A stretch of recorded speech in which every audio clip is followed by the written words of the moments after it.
दक्षिण कोरिया अभावन घटना कार्य चापरे आत्महत्या कला गोटाए रोबोट। आसतु जानिबा यार सर्विसेस खबर विषय। दक्षिण कोरियार गुमी सिटी रे एक अभावन घटना सामना को आसी।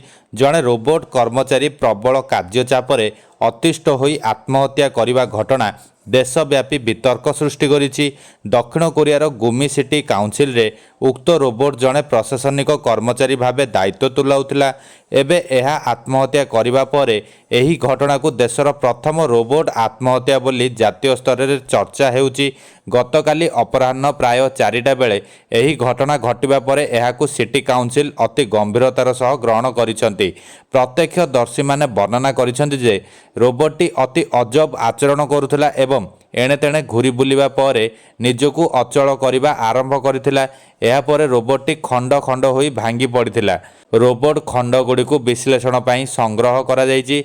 रोबोटर एभली स्थितिर कारण अस्पष्ट रहिथिले ही एही घटना रोबोटर कार्यकलाप एवं एहार प्रभाव बोली अनेक कहिसंती। सूचनायोग्य एही रोबोट सकाळ 9टारू संध्या 6टा पर्यंत अक्लांत भावे काम करुथिला, जहाँकि एक विरल क्षमता। एही रोबोट को कैलिफोर्नियार एक स्टार्टअप कंपनी बेयर रोबोटिक्स विकसित करिथिला। एही घटना आम समाज रे रोबोटर भविष्यत नहीं एक प्रश्नवाची सृष्टि करिछि बोली जणे विशेषज्ञ कहिसंती।